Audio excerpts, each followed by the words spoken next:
ബി.ജെ.പിയുടെ തലപുകഞ്ഞുള്ള ആലോചനകൾക്കൊടുവിൽ സ്ഥാനാർത്ഥി പട്ടികയുടെ കാര്യത്തിൽ ഏകദേശ ധാരണയായിരിക്കുകയാണ്.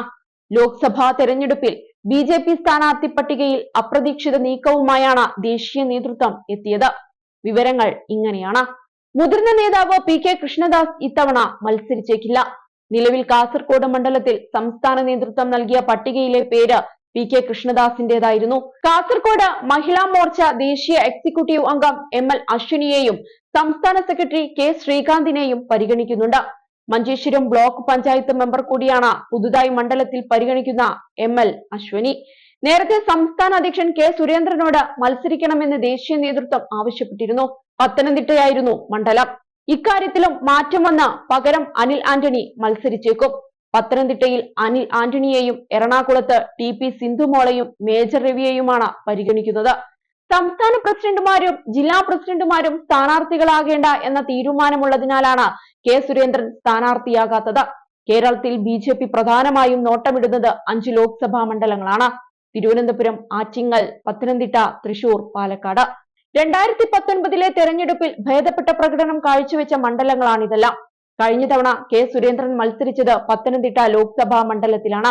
UDF തൂത്തുവാരിയ സാഹചര്യത്തിനിടയിലും മികച്ച പ്രകടനം സുരേന്ദ്രൻ കാഴ്ചവെച്ചു എന്നാണ് പാർട്ടിയുടെ വിലയിരുത്തൽ. അതുകൊണ്ട് തന്നെ സുരേന്ദ്രൻ ഇത്തവണയും പത്തനംതിട്ടയിൽ മത്സരിക്കണമെന്ന ആവശ്യം ഉയർന്നിട്ടുണ്ട്.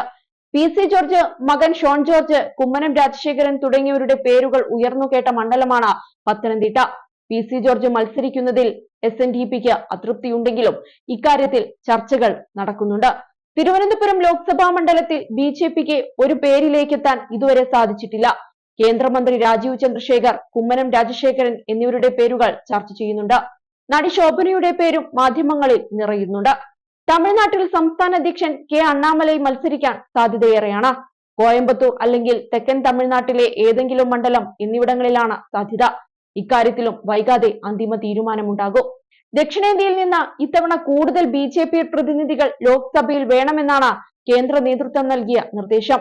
പ്രതീക്ഷയോടെ നേതാക്കളെ ഇറക്കുമ്പോഴും കേരളത്തിൽ ബി.ജെ.പി വട്ടപൂജ്യമാണ്. ദക്ഷിണേന്ത്യയിൽ ബി.ജെ.പി വലിയ പ്രതീക്ഷ പുലർത്തുന്ന കേരളത്തിൽ ഇത്തവണയും ബി.ജെ.പി സംപൂജ്യരാകുമെന്നാണ് പുതിയ സർവേ പറയുന്നത്. 6 സീറ്റുകളിൽ അട്ടിമറി പ്രതീക്ഷിച്ചാണ് ബി.ജെ.പി ഇക്കുറി ഇറങ്ങുന്നത്. ഇതിൽ സുരേഷ് ഗോപിയിലൂടെ തൃശൂർ മണ്ഡലത്തിൽ വിജയവും ബി.ജെ.പി പ്രതീക്ഷിക്കുന്നുണ്ട്. എന്നാൽ ബി.ജെ.പിയുടെ പ്രതീക്ഷ ഇത്തവണയും അസ്ഥാനത്താകുമെന്നാണ് സർവേ പറയുന്നത്. ആകെയുള്ള 20 സീറ്റുകളും ഇന്ത്യ സഖ്യം തൂത്തുവാരും. അതേസമയം തൊട്ടടുത്ത സംസ്ഥാനമായ കർണാടകയിൽ ഇത്തവണയും NDAക്കാണ് സർവേ മുൻതൂക്കം പ്രവചിക്കുന്നത്. ആകെയുള്ള 28 സീറ്റിൽ 23 NDAക്ക് ലഭിക്കുമെന്നും 5 സീറ്റുകൾ മാത്രമേ കോൺഗ്രസിന് ലഭിക്കുകയുള്ളൂവെന്നും സർവേ പറയുന്നുണ്ട്.